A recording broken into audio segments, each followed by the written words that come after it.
Bless me, Ultima, Chapter Uno. Ultima came to stay with us the summer I was almost 7. When she came, the beauty of the Llano unfolded before my eyes, and the gurgling waters of the river sang to the hum of the turning earth.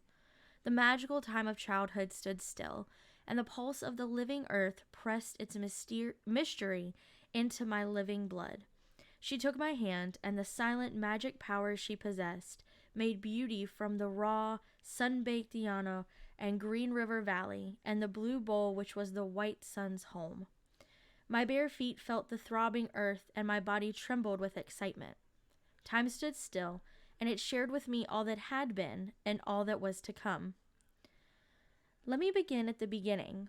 I do not mean the beginning that was in my dreams and the stories they whispered to me about my birth, and the people of my father and mother, and my 3 brothers, but the beginning that came with Ultima. The attic of our home was partitioned into 2 small rooms. My sisters, Deborah and Teresa, slept in one, and I slept in the small cubicle by the door. The wooden steps creaked down into a small hallway that led into the kitchen. From the top of the stairs, I had a vantage point into the heart of our home, my mother's kitchen. From there, I was to see the terrified face of Chavez when he brought the terrible news of the murder of the sheriff. I was to see the rebellion of my brothers against my father, and many times late at night, I was to see Ultima returning from the Llano, where she gathered the herbs that can be harvested only in the light of the full moon by the careful hands of the curandera. That night, I lay very quietly in my bed, and I heard my father and mother speak of Ultima. "Está sola," my father said. "Ya no queda gente en el pueblito de las pastoras." He spoke in Spanish, and the village he mentioned was his home. My father had been a vaquero all his life, a calling as ancient as the coming of the Spaniard to Nuevo Mexico. Even after the big rancheros and the Tejanos came and fenced the beautiful Llano, he and those like him continued to work there. I guess because only in that wide expanse of land and sky could they feel the freedom their spirits needed. "Que lastima," my mother answered, and I knew her nimble fingers worked the pattern on the doily she crocheted for the big chair in the sala. I heard her sigh, and she must have shuddered too when she thought of Ultima living alone in the loneliness of the wide Llano. My mother was not a woman of the Llano.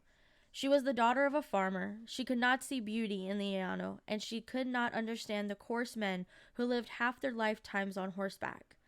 After I was born in Las Pastoras, she persuaded my father to leave the Llano and bring her family to the town of Guadalupe, where she said there would be opportunity and school for us.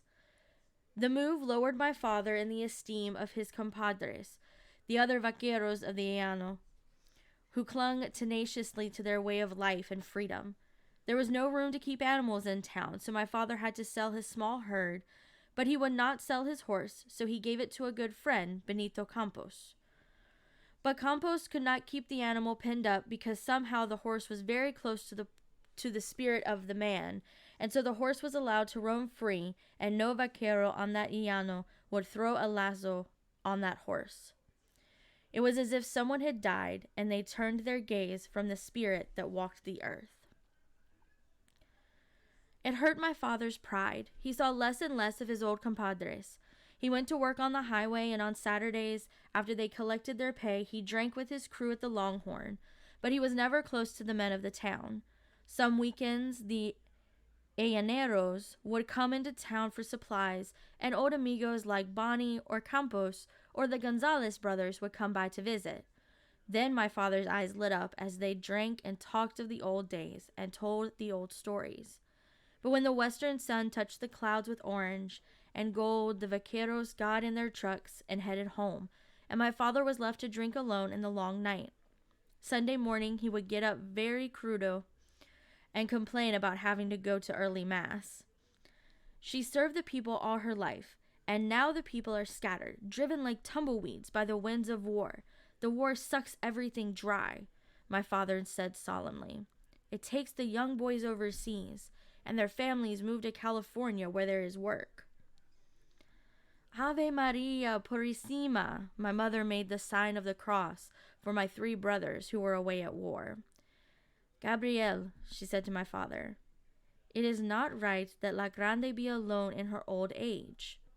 No, my father agreed.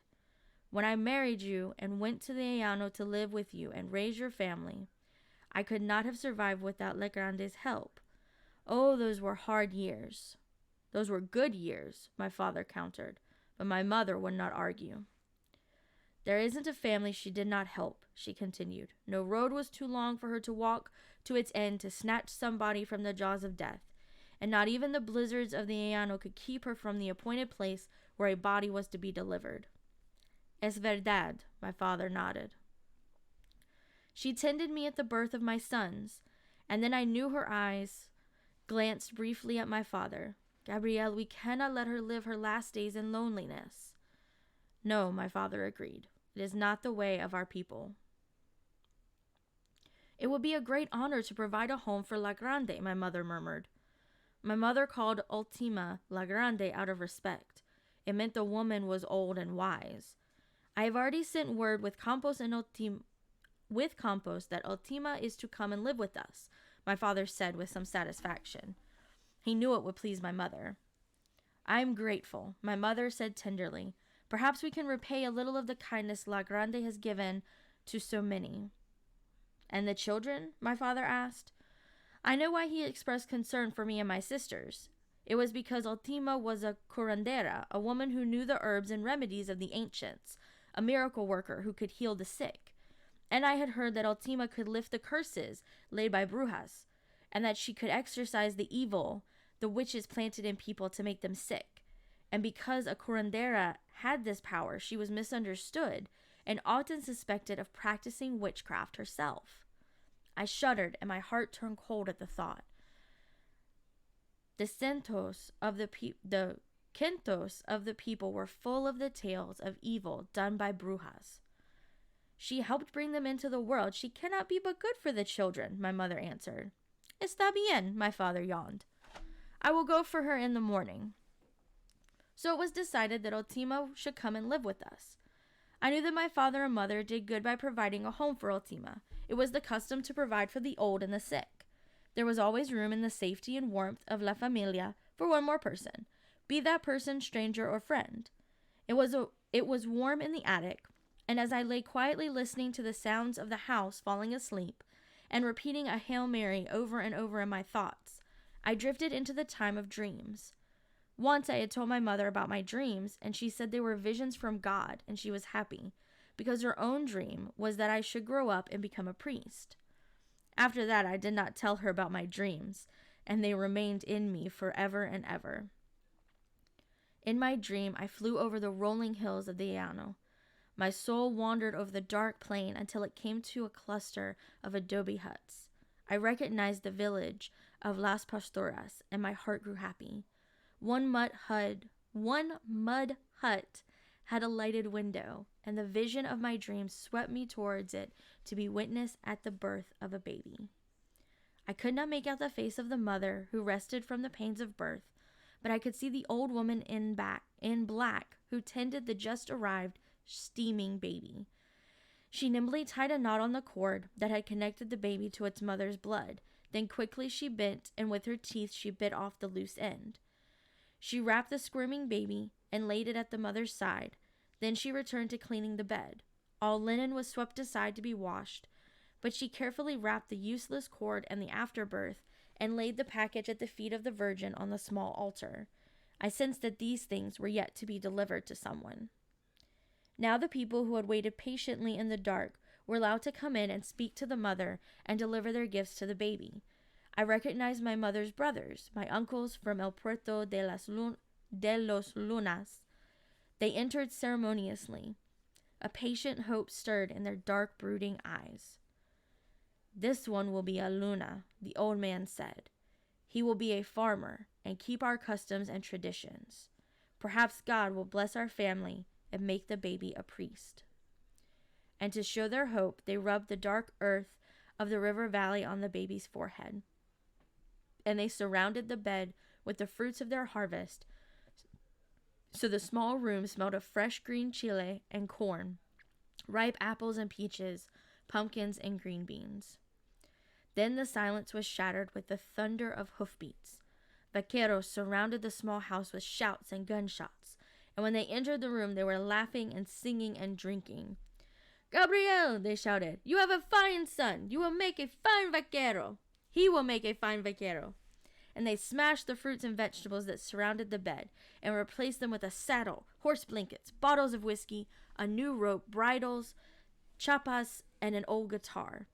And they rubbed the stain of earth from the baby's forehead, because man was not to be tied to the earth, but free upon it. These were the people of my father, the vaqueros of the llano.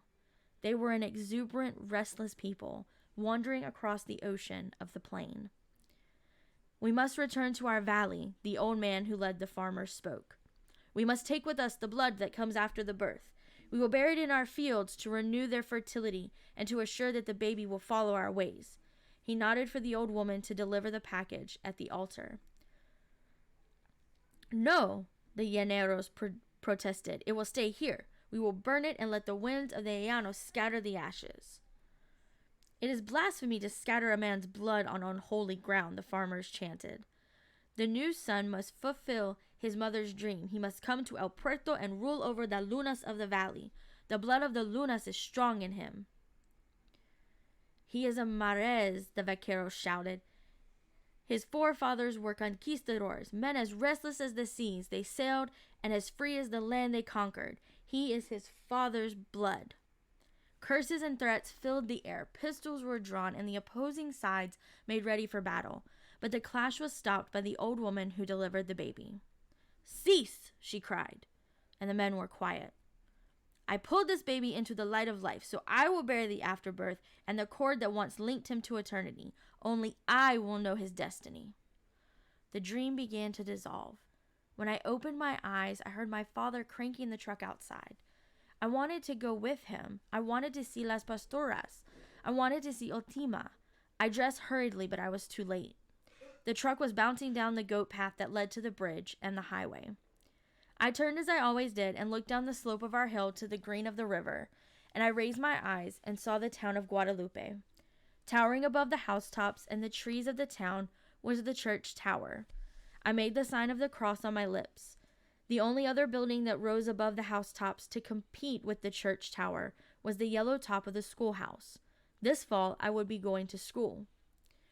My heart sank. When I thought of leaving my mother and going to school, a warm, sick feeling came to my stomach. To get rid of it, I ran to the pens we kept by the molino to feed the animals. I had fed the rabbits that night, and they will had alfalfa, and so I only changed their water. I scattered some grain for the hungry chickens and watched their mad scramble as the rooster called them to peck.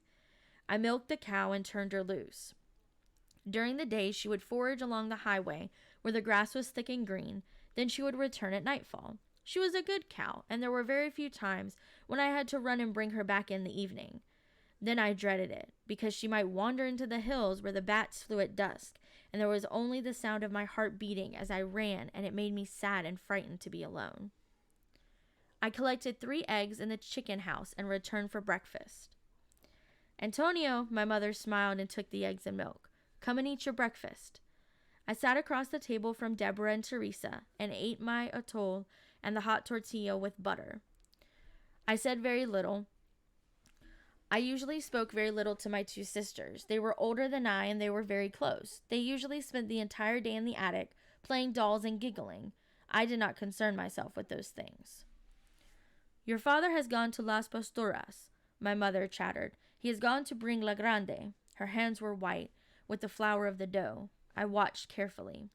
"And when he returns, I want you children to show your manners. You must not shame your father or your mother."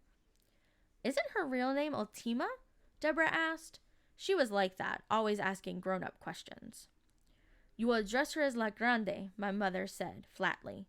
I looked at her and wondered if this woman with the black hair and laughing eyes was the woman who gave birth in my dream. "Grande," Teresa repeated. Is it true she's a witch? Deborah asked.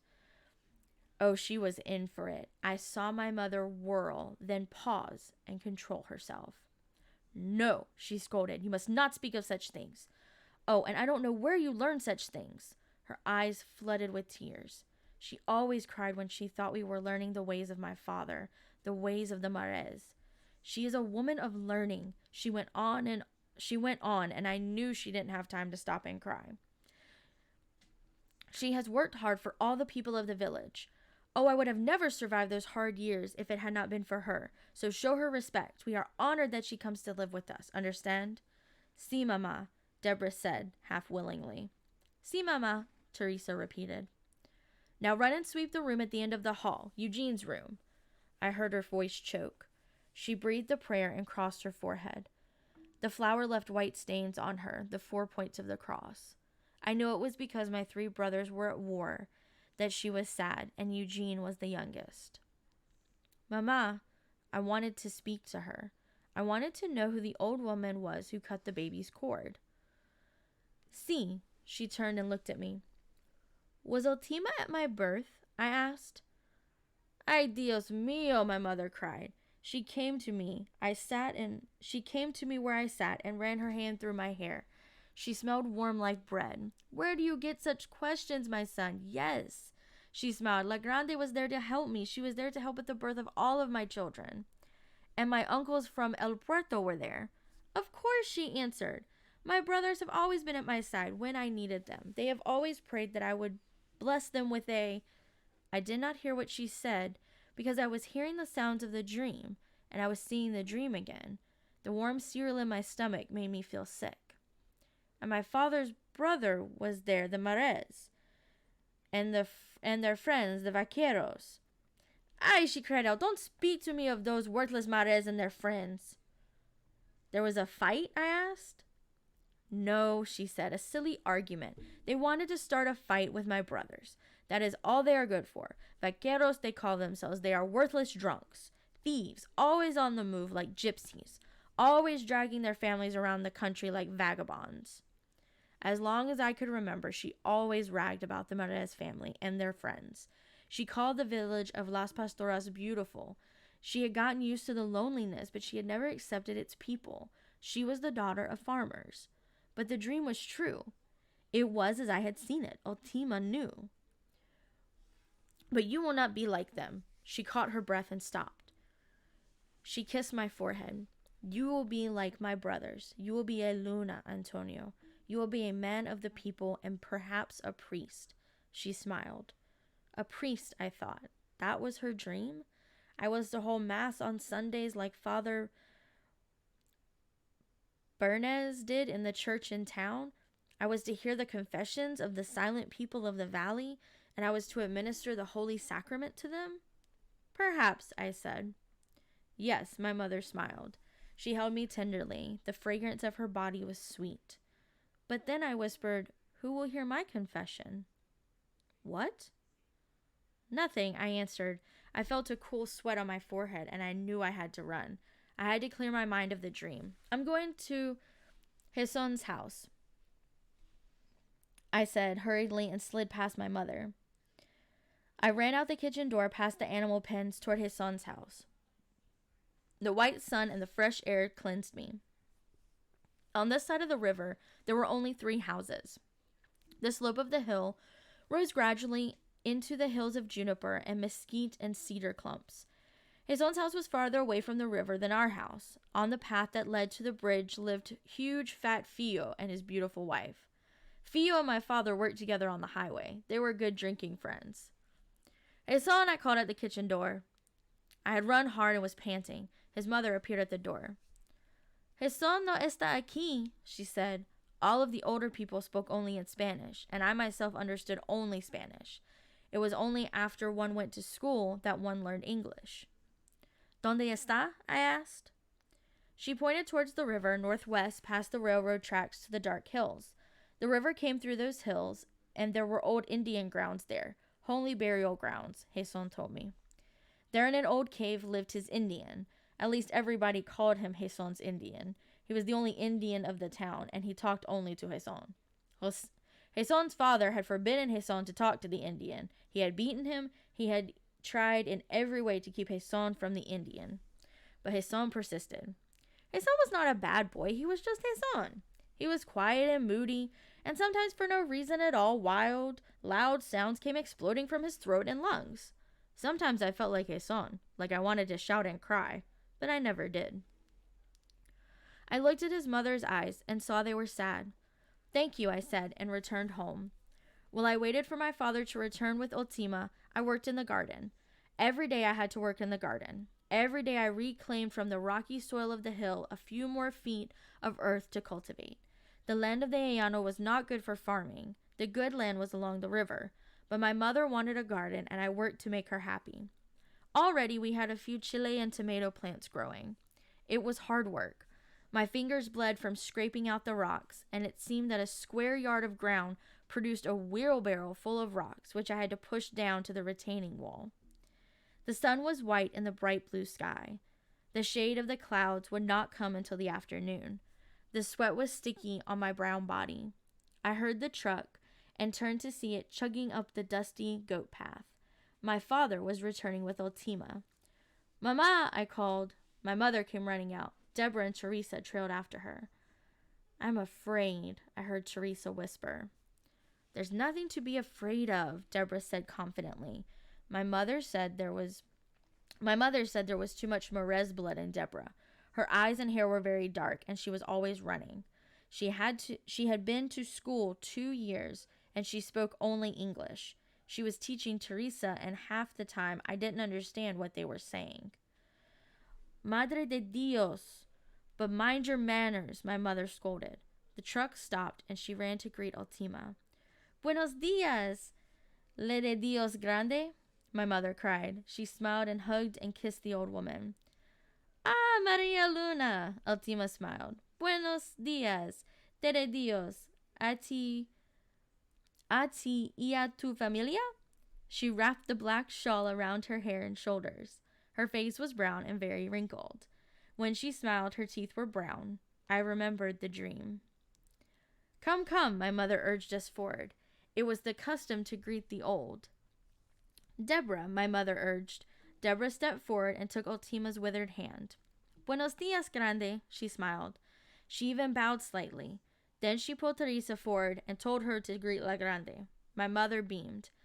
Deborah's good manners surprised her, but they made her happy because a family was judged by its manners. "What beautiful daughters you have raised," Ultima nodded to my mother. Nothing could have pleased my mother more. She looked proudly at my father, who stood leaning against the truck, watching and judging the introductions. "Antonio," he said simply. I stepped forward and took Ultima's hand. I looked up into her clear brown eyes and shivered. Her face was old and wrinkled, but her eyes were clear and sparkling, like the eyes of a young child. "Antonio," she smiled. She took my hand, and I felt the power of a whirlwind sweep around me. Her eyes swept the surrounding hills, and through them I saw for the first time the wild beauty of our hills and the magic of the Green River. My nostrils quivered as I felt the song of the mockingbirds and the drone of the grasshoppers mingle with the pulse of the earth. The 4 directions of the Llano met in me, and the white sun shone on my soul. The granules of sand at my feet and the sun and sky above me seemed to dissolve into one strange, complete being. A cry came to my throat, and I wanted to shout it and run in the beauty I had found. "Antonio," I felt my mother prod me. Deborah giggled because she had made the right greeting, and I was to be my mother's hope and joy, stood voiceless. "Buenos dias, le de Dios, Ultima," I muttered. I saw in her eyes my dream. I saw the old woman who had delivered me from my mother's womb. I knew she held the secret of my destiny. "Antonio!" My mother was shocked I had used her name instead of calling her Grande, but Ultima held up her hand. "Let it be," she smiled. "This was the last child I pulled from your womb, Maria. I knew there would be something between us." My mother, who had started to mumble apologies, was quiet. "As you wish, Grande," she nodded. "I have come to spend the last days of my life here, Antonio," Ultima said to me. "You will never die, Ultima," I answered. "I will take care of you." She let go of my hand and laughed. Then my father said, Pase, grande, pase. Nuestra casa es su casa. It is too hot to stand and visit in the sun.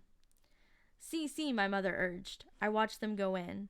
My father carried on his shoulders the large blue tin trunk, which later I learned contained all of Ultima's earthly possessions, the black dresses and shawls she wore, and the magic of her sweet-smelling herbs. As Ultima walked past me, I smelled for the first time a trace of the sweet fragrance of herbs that always lingered in her wake. Many years later, long after Ultima was gone, and I had grown to be a man, I would awaken sometimes at night and think I caught a scent of her fragrance in the cool night breeze. And with Ultima came the owl. I heard it that night for the first time in the juniper tree outside of Ultima's window. I knew it was her owl because the other owls of the Llano did not come that near the house. At first it disturbed me, and Deborah and Teresa too. I heard them whispering through the partition. I heard Deborah reassuring Teresa that she would take care of her, and then she took Teresa in her arms and rocked her until they were both asleep. I waited. I was sure my father would get up and shoot the owl with the old rifle he kept on the kitchen wall, but he didn't, and I accepted his understanding. In many quintos, I heard the owl was one of the disguises a bruja took, and so it struck a chord of fear in the heart to hear them hooting at night. But not Ultima's owl. Its soft hooting was like a song, and as it grew rhythmic, it calmed the moonlit hills and lulled us to sleep. Its song seemed to say that it had come to watch over us. I dreamed about the owl that night, and my dream was good. La Virgen de Guadalupe was the patron saint of our town. The town was named after her. In my dream, I saw Ultima's owl lift La Virgen on her wide wings and fly her to heaven. Then the owl returned and gathered up all the babes of limbo and flew them up to the clouds of heaven. The Virgin smiled at the goodness of the owl.